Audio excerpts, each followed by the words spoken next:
Bismillahirrahmanirrahim.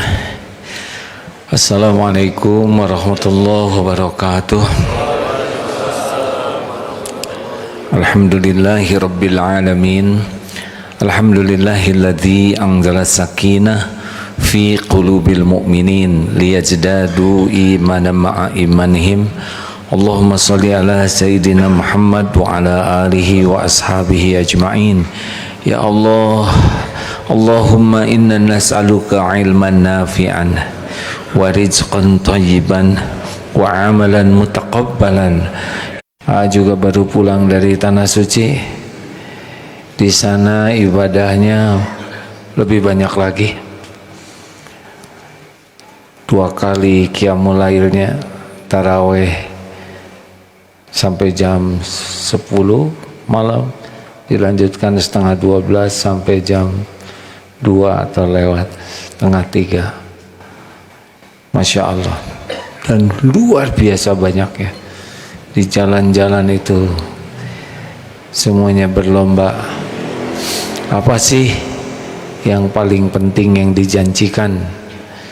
Kalau kita simak hadisnya, man shoma ramadhana imanan wahtisaban ghufirallahu ma taqaddama min dzambi.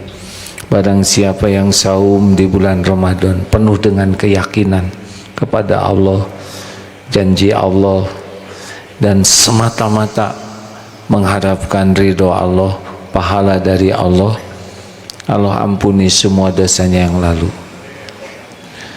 Demikian juga man qoma, barang siapa yang berdiri, maksudnya sholat malam di bulan Ramadan ini dengan keyakinan ini perintah Allah, ini yang terbaik dari Allah, dan cuma mengharap ridho Allah, pahala dari Allah, gak ngarap apa-apa yang lain, maka diampuni dosanya yang lalu. Termasuk doa di Lailatul Qadar, Allahumma innaka afuwun tuhibbul afwa fa'fu anni. Wahai Allah yang maha pemaaf. Bedanya dengan ghafur itu ditutupi, kalau pemaaf al-afu ini dihapuskan. Jadi Allah menjanjikan dihapuskan, tidak ada jejak-jejaknya dosa ini. Kenapa semuanya berkaitan dengan dosa? Karena yang membuat hidup kita berantakan, sengsara adalah dosa. Jadi yang membuat hidup kita jadi tidak enak, ribet, maisatan donka, sempit, adalah dosa kita. Jadi Allah tuh ingin membahagiakan kita dengan dihapus bahayanya. Begini ya, hidup bahagia kuncinya adalah iman dan amal soleh. Meninggal kita husnul khotimah ketika kita beriman dan beramal soleh. Teman kita dikubur adalah amal soleh. Kita masuk surga karena hati-hati nih, amal soleh tidak cukup untuk masuk ke surga. Jadi di akhirat itu kita tidak masuk neraka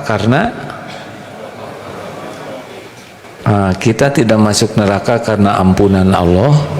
Kita masuk surga karena rahmat Allah.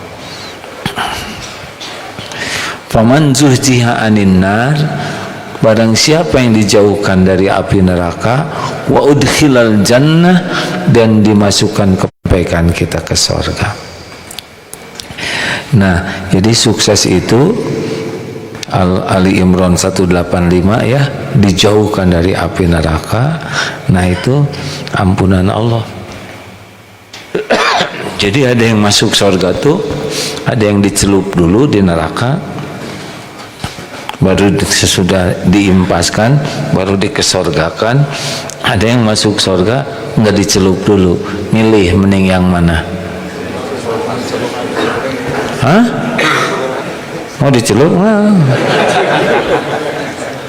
Jangan salah ngomong nih, bisa diijabah. Maka yang paling enak itu masuk surga tanpa hisab, tanpa azab. Bisa masuk surga tanpa hisab? Ada sahabat-sahabat yang bisa masuk surga tanpa hisab. Saya doa minta supaya tidak usah dihisab, repot dihisab itu ya, repot sekali, banyak hitungannya. Kalau nggak dihisab enak ya, meminta walaupun banyak dosa. Baik, jadi yang bahaya bagi kita itu apa? Aduh, nggak ada yang jawab ini. Jadi yang membahayakan kita siapa? Dosa pemerintah atau dosa diri sendiri? Dosa benyamuk setan nyahu atau diri sendiri? Dosa tetangga atau dosa diri sendiri? Dosa atasan atau dosa diri sendiri? Dosa orang tua atau dosa diri sendiri? Yang membahayakan kita dosa pasangan hidup kita atau dosa diri sendiri? Bagus. Jadi yang harus kita pikirkan serius, dosa siapa? Kesalahan siapa? Makanya mengagumkan sekali itu yang waktunya sibuk aja mikirin dosa orang lain. Ini luar biasa ini, nggak ada kerjaan sekali nih. Bukan tidak boleh, tapi kalau kita sibuk memikirkan dosa orang lain sampai lalai kepada dosa sendiri, itu kebodohan. Dosa orang lain nggak ada bahayanya buat kita. Orang nipu kita bahaya tidak? Takut salah jawabannya kan ya. Nyebut tidak bahaya bisa ketipu. Kalau orang nipu ke kita, yang pasti binasa dia. Kita tergantung sikap kita. Kalau menyikapinya benar, kita nggak ada ruginya. Nah, makanya dalam berumah tangga nih ya, ada orang yang sangat sibuk memikirkan kesalahan istrinya atau suaminya. Bukan tidak boleh. Coba Bu, Ibu, mana ibu-ibu adakah? Mana yang berbahaya bagi emak-emak ini? Dosa suami atau dosa diri sendiri? Yang mantap benar. Gak usah gitu jawabnya, itu emosi. Dosa diri sendiri. Allah tahu isi hatinya. Dosa diri sendiri, Bu. Kalau ibu menderita, pasti karena dosa diri sendiri. Bapak-bapak, para suami, mana yang membuat yang bahaya bagi kita? Dosa kesalahan istri atau dosa diri sendiri? Enak aja, enggak begitu. Dua-duanya. Dosa diri sendiri, dan ada sebagian dosa istri yang kita pikul. Kenapa? Karena kita kepala keluarga. Kalau tidak serius memberi contoh, tidak mendidik, tidak melatih istrinya, pikul itu dosa. Pemimpin, kalau gitu saya mendingan jadi istri, sok aja. Memang begitu. Baik. Jadi bagaimana caranya supaya kita bisa melihat dosa diri sendiri? Satu, kita harus punya waktu untuk muhasabah diri. Ibu-ibu sering bercermin kan? Nggak jawab juga, nggak apa-apa. Ini Ramadan hadirin. Coba kalau bercermin, lihat ada yang jelek di cermin, yang dipecahkan cerminnya enggak. Memang mengagumkan ibu-ibu tuh, bangun tidur yang pertama dilihat cermin, masih ada katanya. Udah gitu ke toilet, ngaca lagi. Keluar dari toilet, ngaca. Keluar dari rumah, jendela. Sebelum naik kendaraan, spion. Di dalam mobil, di dalam angkot, keluarin dari tasnya. Ngaca lagi. Aneh, nggak bosen? Harusnya bosen dong. Kamu lagi. Yang dicari apa? Yang dicari takut ada yang kurang. Takut lipstiknya ke hidung, takut bulu matanya jadi bulu hidung palsu. Nah, dan kalau menemukan kesalahan, gak ada rewel-rewelnya, gak ada bela diri, yang ada adalah sibuk memperbaiki diri. Betul tidak? Ini keren banget. Kalau tidak cuma lihat topeng. Selama ini yang sibuk dievaluasi topeng, casing. Lebih mantap lagi kalau ibu rajin ngaca. Ini kamu yang pengen jadi bidadari sorga, emang pantas. Ini mata yang lihat HP melulu. Ini yang kerjanya ngomel. Kalau tiap ngaca yang dilihat adalah kelakuan diri, pasti beda tuh. Tidak semua orang punya kemampuan ini. Jadi bagusnya itikaf itu memang rada berat. Itikaf rame-rame begini ya. Di sini yang ini kaki orang, di sini leher orang. Tapi seninya di Daruto dia begini ya. Kenapa kalau saya mimpi ke pabrik terasi misalkan, ternyata di depan kaos kaki orang.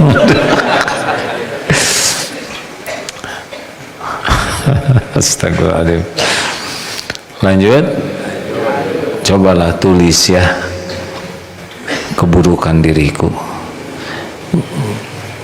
Kalau bisa ditulisnya yang tidak akan dibaca oleh orang lain, supaya jujur.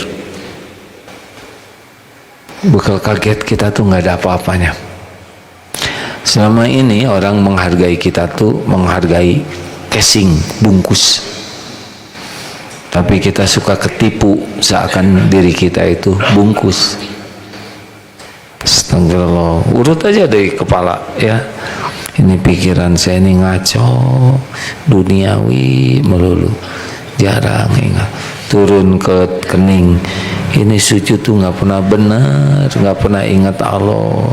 Sujud turun ke mata, astagfirullah, ini mata namanya mata scrolling, terus saja, nggak ada berhentinya ya. Astagfirullah. Berapa banyak zina mata ini yang tidak halal sering dilihat. Kita biasa aja lihat iklan sampo, padahal itu aurat bagi kita ya kan. Astagfirullah. Belum lagi sinis ke telinga, hobi dengar yang sia-sia omongan orang. Turun lagi ke mulut, ini dia yang banyak menjerumuskan orang jadi ahli neraka. Sia-sia pamer, sum'ah, ngejelekin orang, bohong, gibah, fitnah. Di sini nih. Turun lagi lihat tubuh, komplain terus dengan tubuh. Oh, nanti kalau lihat tubuh istighfar juga. Kenapa? Ini tubuh amanah Allah nih. Bukan cuman keluarga amanah, bukan cuman ilmu amanah, tubuh juga amanah. Berapa banyak orang yang tidak memperlakukan tubuh ini dengan baik. Halo?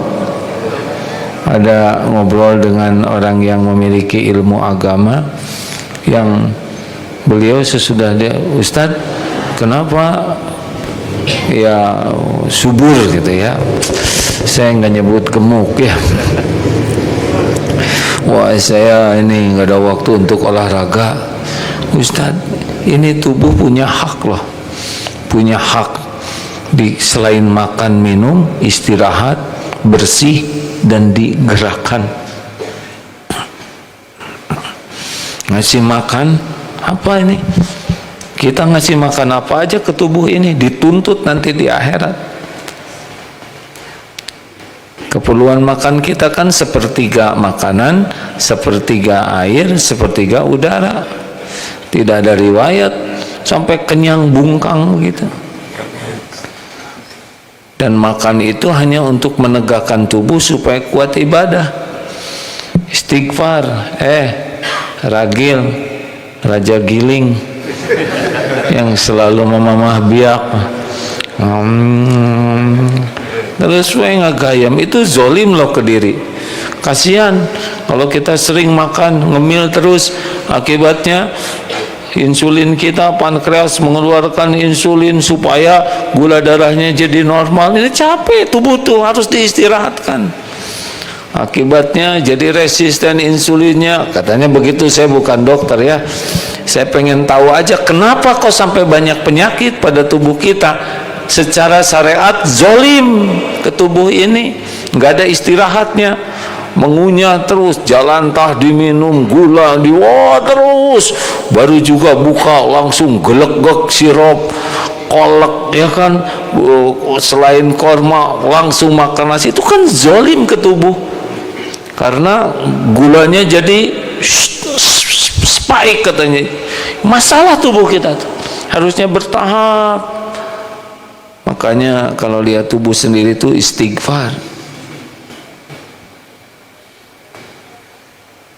Kita makan tapi nggak pakai ilmu. Jambar roti, ambil, masukin ke sini. Hidung tuh nggak tanggung jawab dengan tubuh kita ya kan? Benar tidak? Itu halu, makanan colek, ke sini dah. Dia nggak tanggung jawab ke tubuh kita. Lidah cuman segini, lewat dari lidah udah nggak ada rasanya tuh. Kita ngebela-belain lidah, ngebela-belain hidung, ngebela-belain mata, sampai zolim ke tubuh sendiri. Ini serius. Kalau ingat sunnah Nabi, para sahabat, badan tuh ringan. Kalau tubuh kita ini sehat, syariatnya oleh Allah dibuat ringan. Dari duduk berdiri itu gampang, ruku sujud itu ringan. Kemudian gerakan kita tuh jadi ringan. Tapi kalau kita segala digiling, nanti radang tubuh ini.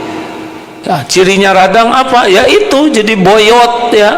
Maaf, jangan menilai orang lain ya. Tidur nggak nyaman, bangun tidur nggak enak, letih, lesu, lemah, nafas juga cuma sedikit, jalan sedikit. Beneran, saya mohon maaf ya, jangan menilai. Wah, berarti si eta tah, diam ya. Jangan menilai orang lain ya. Nggak enak ceramah ini. Langsung pada tahan perut begitu. Jadi selama umroh kemarin saya belajar tentang supaya tidak zolim. Salah satu zolim ke tubuh itu katanya tubuh kita ini lingkaran perutnya jadi besar karena banyak lemak visceral. Ya bukan sok pinter ya. Saya udah nanya lemak visceral itu apa? Ya itu lemak-lemak, kan lemak di perut itu ada dua, yang di bawah kulit dan ada yang di dalam itu yang suka nyelimutin usus jadi kuning-kuning. Coba kalau lihat motong ayam gemuk ya kan, di ususnya tuh banyak lemak visceral, di livernya, di pankreasnya apa. Jadi si tubuh tuh meradang, nggak enak, nafas juga nggak bagus, secara penampakan juga kurang gimana lah gitu ya. Saya nggak nyebut bentelu ya kan, tapi nggak enak, nggak diteruskan ini jadi pada tahan nafas begini. Ini harus tobat maksudnya hadirin. Jangan-jangan Allah ngirim berbagai penyakit karena kita zolim ke diri ini, nggak pernah belajar tentang makan yang benar. Halalan kita belajar, toyib tidak belajar.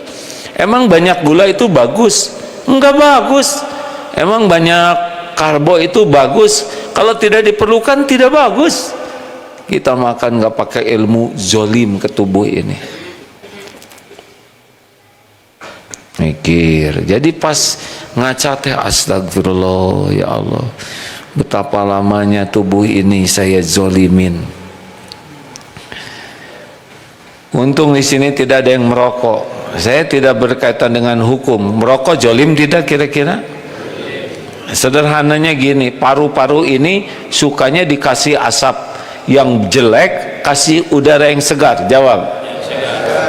Nah, kalau ngisep rokok itu jelas sekali kajian ilmiah, rokok itu tidak membawa kebaikan. Jadi setiap merokok selain dia menghisap, di akhirat dihisab. Makan waktu, makan uang, makan tenaga, semuanya ada hitungannya. Demi Allah, faman ya'mal mithqala dzarratin khairan yarah wa man ya'mal mithqala dzarratin syarran yarah. Sekecil apapun kesini zolim, dikeluarkan itu ke orang lain zolim. Tidak semua orang ridho kalau kita menghapuskan asap rokok dan orang lain tidak nerima, tidak ridho, tapi dia tidak berani melarang kita dan dia doa, doanya diijabah tuh.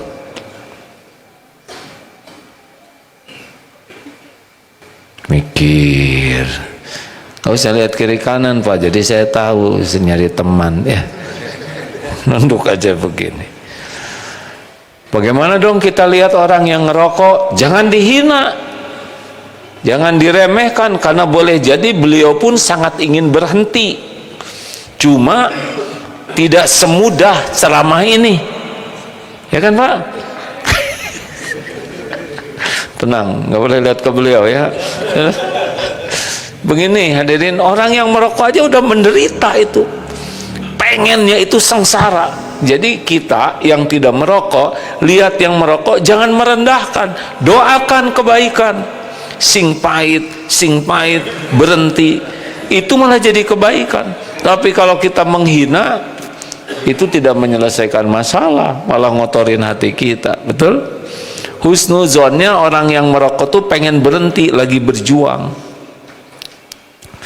Ada juga yang memang tidak mau berhenti. Kalau rokok itu baik, kalau rokok itu baik, itu bayi yang baru lahir, ya bayi sedot, nggak mau.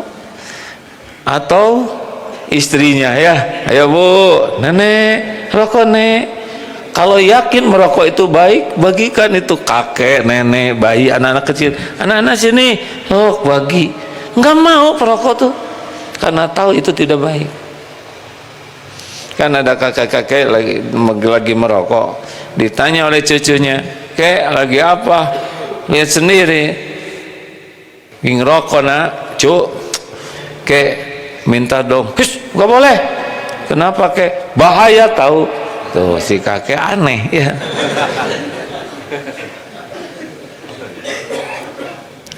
Istighfar, yang banyak minum gula ya, istighfar. Zolim tuh, gula itu kalau kebanyakan mesti tubuhnya tersakiti. Termasuk yang banyak makan tepung, wah, atau minyak jalan tah dan sebagainya, itu zolim itu. Serius hadirin, harus pakai ilmu makan ini. Ini saya bisa disebelin tukang gorengan ini hadirin. bukan tidak boleh banyak, tidak boleh berlebihan. Jadi cukup lihat, pegang, enak nih ya.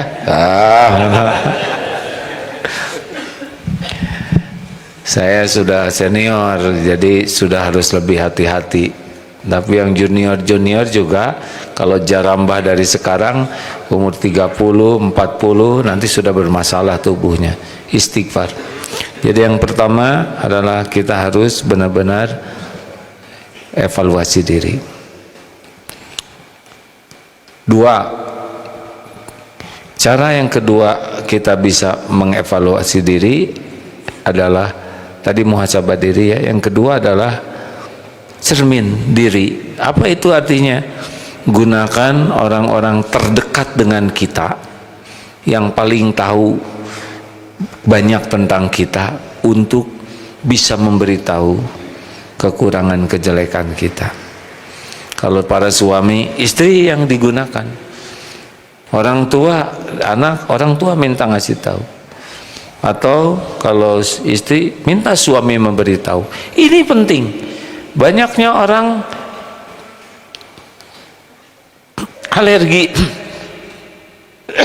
alergi kepada koreksi. Padahal yang kita perlukan tuh koreksi. Coba, Bapak udah pakai jas, pakai dasi, di sini ada upil, nggak kelihatan. Apa yang kita perlukan? Kita mau tampil nih, yang ngoreksi, yang muji. Jawab. Terus ketemu dengan ini upil di sini 2 lagi ya. Kita nggak lihat. Maaf Pak, maaf. Ngomongin siapa ini? Astaga. Minum. Biasanya kalau batuk yang siapin air. Ini gimana?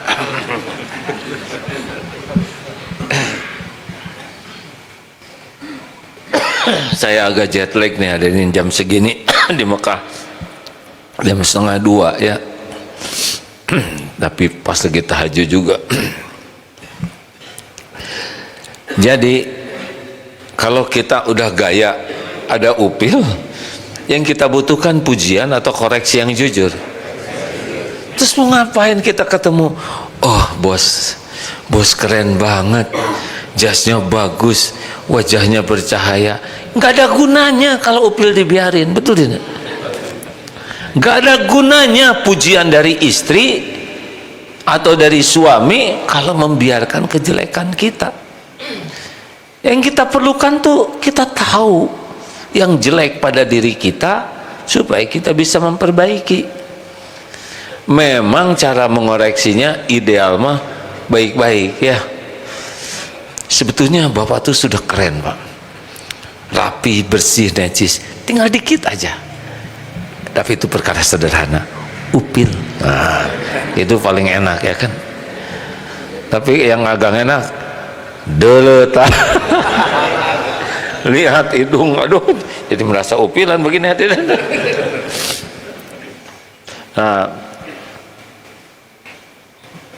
manfaatkan, biasakan di rumah itu minta masukan. Dan kalau sudah diberikan koreksi, tidak usah bela diri. Karena yang membuat orang berhenti mengoreksi kita adalah kita sibuk bela diri. Terima kasih aja. Misalkan dikasih tahu, Pak itu upil, saudara begini ya. Sebetulnya apa-apaan tinggal colek amberes, betul tidak? Hah? Dan berterima kasih, betul tidak? Apa perlunya? Gini, saudara itu sebetulnya tidak jelas penglihatannya. Udahlah, beresin masalah, berterima kasih. Bu, beritahu kekurangan dan kesalahan Papa yang benar. Papa sekarang sudah sadar, ingin memperbaiki diri, sudah dengar ceramahnya. Pak, satu ya, Papa tuh orangnya mudah marah, emosional. Tunggu dulu Bu, Papa tuh tipe Umar bin Khattab ya nggak? Makin ngelantur udah error ya. Sudah tuh Pak, mangawe koma Bapak lah. Evaluasi diri, berterima kasih, balas dengan kebaikan. 3. Yang ketiga, berguru kepada yang lebih ahli. Jadi seperti kita sakit datang ke dokter, dokter lebih ahli dalam penyakit. Sebetulnya dengan kita datang aja dokter kayaknya udah tahu penyakit ya. Oh, sakit apa ya? Ya udah, radang tenggorokan ya. Jadi dengan kita datang ke yang ahli, orang yang ahli itu bisa memberitahu kita. Nah, senangnya kita ketemu dengan orang-orang soleh, sebetulnya orang yang soleh itu bisa membuat kita menyadari kekurangan kita. Mungkin dengan keteladanannya, bisa jadi dengan ilmunya atau nasihatnya. Kalau kita kumpul dengan orang-orang yang, maaf ya, akhlaknya lebih rendah, kita jadi soleh. Orang yang sholatnya cuman duhur, asar, maghrib, kumpul dengan yang tidak sholat, syekh atau disebutnya juga enak, padahal dia juga minus tuh. Benar. Jadi pentingnya kita ketemu dengan orang-orang yang lebih bagus akhlaknya, lebih bagus ilmunya, lebih bagus keyakinannya. Kita jadi membuat sadar diri nih posisi kita. Lihat keteladanannya, lihat ucapannya, ilmunya, nasihatnya, terupgrade diri kita. Serius hadirin. Kita ngimamin, ternyata yang diimamin tidak ada yang ngerti. Walaupun kita ngacapruk ya, bebas sesuka ngaconya itu, nggak ada yang komplain dan nggak ada yang ngerti. Di belakang hafiz mutkin, kita dikit aja salah langsung ada koreksi. Itu nikmat dari Allah. Untungnya kita bergaul dengan orang yang standar akhlaknya, imannya, ilmunya lebih tinggi dari kita, kita akan terupgrade. Bukan tidak boleh banyak teman yang belum bagus, tetapi kita harus punya teman dekat yang bisa membuat kita tahu positioning kita dan tahu apa yang harus kita perbaiki. 4, kita harus manfaatkan orang-orang yang tidak suka ke kita. Bekal ada nih, seksi sebel ini, akan ada orang yang nggak suka ke kita, dan ini bagian rezeki dari Allah. Karena orang yang tidak suka ke kita itu adalah orang yang dengan penuh perhatian, penuh kesungguhan, penuh pengorbanan, penuh kesetiaan, terus menerus mencari-cari kesalahan kita, dan gratis. Luar biasa ini. Jarang kita menemukan orang sesetia dia. Kita udah tidur, dia masih melek memikirkan kita. Kemana-mana mengirimkan intel cap 2 cula ya, yang terus menyelidiki kekurangan kita. Bahkan dia membeberkannya supaya kita tahu kesalahan kita. Wow, ini mah harusnya kita kirim apa? Parcel. Parcel, bener. Beneran hadirin. Tapi saya juga nggak ngirim, deng. Harusnya kita berterima kasih. Dan nggak bahaya. Orang yang sebel ke kita tuh nggak bahaya. Yang bahaya tuh kita sebel ke dia, ya kan? Kalau kita benci ke orang lain, perasaan kita dia menderita. Enggak. Kita benci ke orang kayak kita pegang bara api. Perasaan kita dia yang kepanasan. Tidak. Tangan kita yang gosong. Jadi nggak ada bahayanya orang sebel ke kita. Yang bahaya tuh kita sebel ke orang lain. Ada juga yang berhak disebelin ya. Yang Allah tidak suka, kita harus ikut tidak suka. Jadi kalau ada orang-orang yang tidak suka, dengerin aja apa hasil penyelidikannya. Gampang jawabannya mah, perbaiki diri saja. PDLT, perbaiki diri, lakukan yang terbaik. Nggak usah sibuk menjelaskan sama dia. Kalau dia nggak suka ke kita, kita menjelaskan ke dia nggak ngepek, karena emang udah nggak suka ya. Dan perbaiki diri aja. 5. Yang kelima, satu apa? Ya, muhasabah diri. 2, bercermin dari orang-orang dekat. 3, berguru atau berkumpul dengan orang-orang yang lebih bagus, lebih ahli. 4, manfaatkan orang-orang yang tidak suka ke kita. Jangan takut ya, tenang aja. Yang kelima, belajarlah dari apa yang terjadi di sekeliling kita. Ini maaf ya, tanpa bermaksud buruk. Ini yang ada di sekeliling ini ilmu semuanya. Ada yang dermawan, ada yang punya makanan dua juga, kasih ya dua-duanya. Ada yang kalau bukan punya kita, apa bedanya kita dengan yang suka kita sebut-sebut, wah itu korupsi, kita juga kecil-kecilan ada korupsi. Lihat ini, terbuka berzina. Emang dibuka zina, kita emang gak zina juga? Mata zina, pikiran, mulut, apa yang kita lihat, kita dengar, itu jadi pelajaran. Jangan sibuk menilai orang lain, tapi sibuk belajar dari kejadian yang ada. Demikianlah rekan-rekan sekalian. Sekarang kita sedang dipertontonkan di dunia ini kezoliman oleh dua negara yang zolim kepada salah satu negara yang saya dengar banyak menyebut nama Allah, yang bersyahadat, yang baca Quran, yang bersujud, yang mencintai Rasul. Jangan menyamakan ya. Kalau menyamakan ngisriwil dengan yang ini, saya khawatir nanti dituntut di sisi Allah ya. Memang secara penamaan ada Sunni, ada Syiah, tapi saya tidak paham banyak tentang hal ini karena saya tidak mendengar langsung dari yang bersangkutan ya. Tetapi yang saya dengar adalah menyebut nama Allah, bersyahadat, baca Quran, sujud. Jangan disamakan dengan yang pembantai, pembunuh, yang genosid. Nah, tidak boleh. Kita lihat semua ini. Betapa orang yang sombong, pemimpin sombong, betapa orang-orang yang merasa jumawa oleh Allah mudah saja dibulak-balik. Benar tidak? Lebih baik kita belajar, kita evaluasi diri, kita doakan supaya yang hak itu jelas hak dan Allah memenangkan yang benar.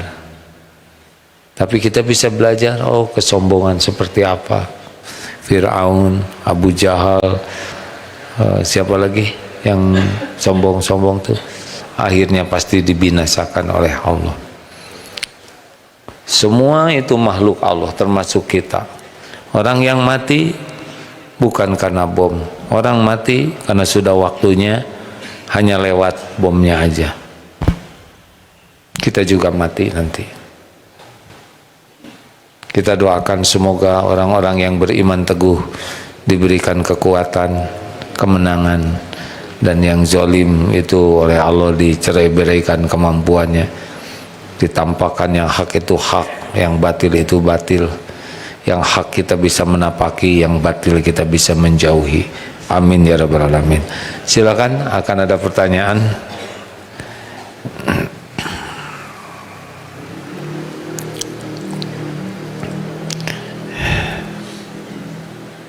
Adakah? Silakan Pak. Assalamualaikum warahmatullahi wabarakatuh. Waalaikumsalam. Saya sudah mencoba untuk muhasabah, tetapi hasilnya justru saya semakin takut karena memang saya merasa dosa-dosa saya sangat banyak gitu. Tapi justru ini menyebabkan saya nelongso. Nelangsa gitu. Kemudian malu sekali kepada Allah, sehingga malah saya justru malah takut itu, malah tidak berani ngomong apa-apa sama Allah gitu.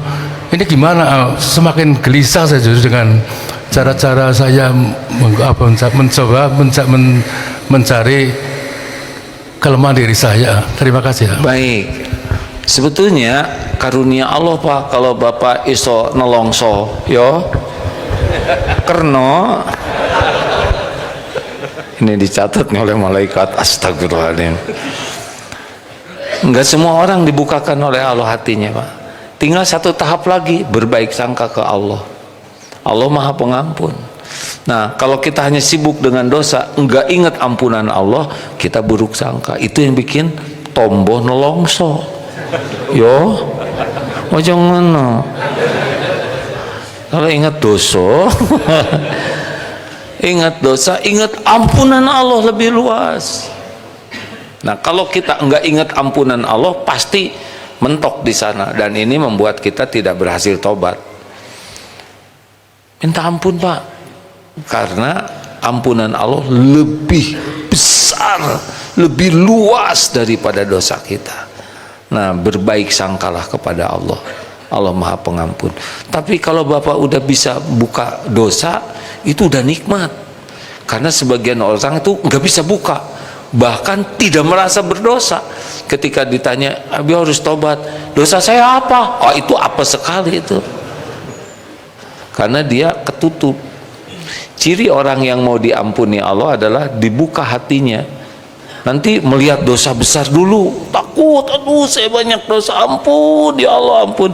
Lama-lama dosa sedang juga jadi besar, lama-lama dosa kecil juga jadi besar, ampun ya Allah. Lama-lama dia dosa halus aja jadi besar, minta ampun. Lama-lama tidak istighfar aja, atau istighfar dia aja akan ditobatin.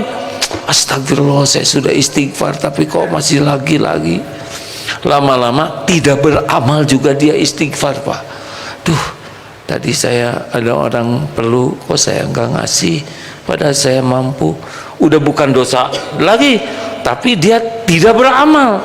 Lama-lama dia istighfar karena dia tidak ingat Allah. Astagfirullah, saya tadi hampir 10 menit lupa kepadamu. Oh, nanti terus begitu, akibatnya istighfar terus. Ya, selanjutnya. Ya, selang-selingnya belakang.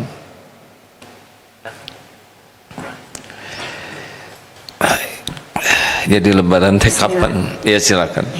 Ya, izin bertanya terkait tadi, kalau ada orang yang menyakiti kita, kita mengupayakan doa atau memberikan kebaikan. Tapi kan kita tadi harus membenci apa yang Allah benci.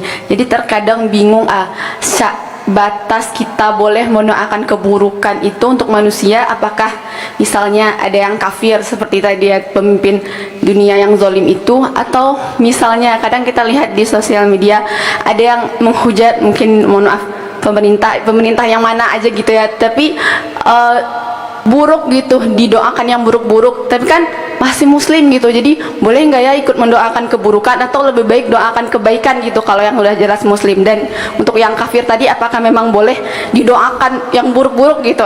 Mohon penjelasannya, terima kasih. Ini emosi ya.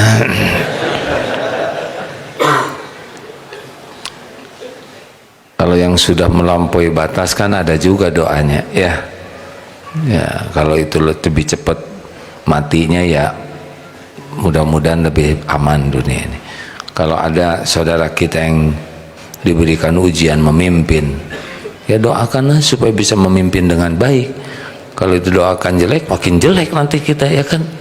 Makanya kalau tersisa satu doa nih tersisa, kalau buat diri doa yang paling pol tobat. Ini waduh saya doa banyak, cuman boleh satu aja. Kalau buat diri tobat, minta ampun. Tapi kalau buat orang lain doakan pemimpin. Karena kalau pemimpin ini dengan izin Allah jadi baik, kita dapat kebaikan yang banyak. Ya, makasih ya.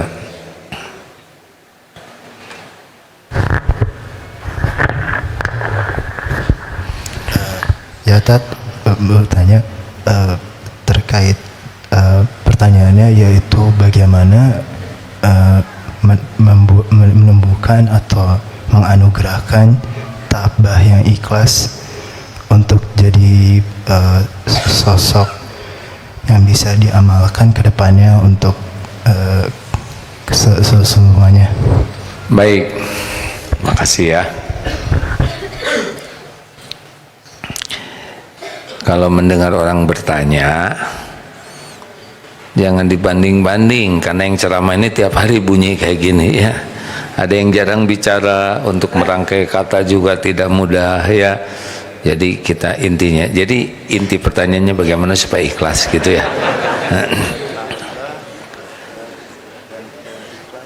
Tabah dan ikhlas dan tawakal dan soleh. Itu ceramah 2 bulan kan ada.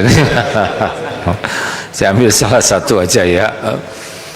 Latihannya adalah latihan ikhlas. Sederhananya begini, latihan ikhlas itu latihan tidak usah cari saksi yang lain lah kalau mau berbuat sesuatu gitu. Ini sekarang lagi musim, bukan musim, saat-saatnya banyak itikaf. Ini sedang di mana-mana banyak itikaf. Mudah-mudahan benar-benar nyari pahala ya, karena ujiannya adalah posting. Ayo itikaf, itikaf. Tuh lihat yang pada itikaf. Tidak sepenuhnya salah ya. Tapi bisa nggak sih libur postingan 10 hari aja, berpuas-puas hanya bersama Allah aja kan? Udahlah, dunia nggak tahu kita itikaf juga nggak apa-apa. Ada orang juga nggak begitu peduli postingan kita ya nggak. Pertama nggak ada followernya ya, terus mau apa juga orang lain tahu. Bisa nggak sih 10 hari terakhir yang tinggal beberapa hari ini, udahlah nggak usah posting amal kita kalau kira-kira itu bisa mencederai keikhlasan kita. Udah posting kan dari kemarin udah sebulan 27 hari. Coba bisa nggak libur posting gitu, jangan emosi, libur posting tentang ibadah. Bisa enggak sih? Kenapa sih harus semua orang tahu? Kenapa enggak puas hanya Allah aja yang tahu? Kenapa harus segala diperlihatkan? Untuk apa? Kalau benar-benar kita ingin mencoba, kalau ada orang posting kita husnuzon ya, berbaik sangka ini dakwah nih, udahlah gitu aja. Tapi kalau kita mau posting bener ini teh mau dakwah atau ingin diakui orang, ingin validasi, ingin diketahui, apa perlunya? Apa nggak cukup waqafa billahi syahida? Nah ini cobalah lagi itikaf ini, nggak usah ini jam 2 langsung posting, jam 2 hadirin, kekuatan iman lah yang lagi tahajud Allah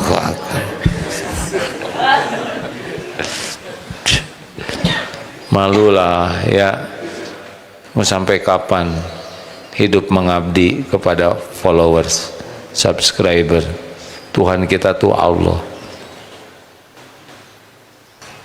Terima kasih hadirin sekalian. Jadi kapan nih Idul Fitri? Semuanya sama ya, 1 Syawal, bagus. Kalau nanti ada perbedaan biasa saja ya, kita hormati. Semuanya ingin dapat ridho Allah, cuma tiap orang punya kebagian ilmunya beragam. Dan yang punya sorga itu adalah Allah. Yang menentukan diterima tidaknya amal itu adalah Allah. Sekali lagi ini penutup, kalau ada perbedaan pendapat dalam umat Islam, diantaranya khilafiyah, dan kita bukan orang yang memiliki ilmu yang memadai, satu, diam, jangan banyak komentar. Orang bodoh banyak komentar adalah banyak nafsunya, lebih banyak menimbulkan mudarat daripada manfaat. 2, belajar. Kenapa ini begini, kenapa itu begitu. Jangan bertindak tanpa ilmu. Belajar dengan niat ikhlas. 3, pilih salah satu yang paling kita yakini, yang paling menenteramkan. 4, hormati pilihan saudara kita. Sebagaimana kita punya hak memilih, saudara kita juga punya hak memilih, bukan cuman kita. Dan hormati sebagaimana kita juga ingin dihormati. Dan yang kelima, doakan supaya semuanya dapat petunjuk dan diterima oleh Allah. Nah, di mana bertengkarnya? Bertengkar itu pasti karena nafsu. Nafsu yang merasa diri paling benar. Kalau merasa benar, sampaikan saja tanpa harus menghina. Jangan-jangan di sisi Allah yang dihina itu malah yang lebih baik, ya. Dan kalau kita berada di posisi yang berbeda, boleh jadi kita juga berbeda. Karena tiap orang dapat sekolah di mana itu menentukan bagaimana dia bersikap. Mudah-mudahan kita lebih bijaksana menyikapi aneka perbedaan ini, ya. Sekali lagi terima kasih kepada semua jamaah yang menyimak. Masya Allah, semoga Allah menerima semua ibadah kita. Ya Allah, Allahumma sholli ala sayyidina Muhammad. Taqabbal minna siyamana wa taqabbal minna qiyamana, taqabbal minna sholatana, taqabbal minna ya Allah, innaka antas samiul alim. Terimalah semua amal-amal kami ini. Allahumma innaka afuwun tuhibbul afwa fa'fu anna ya arhamar rahimin ya karim.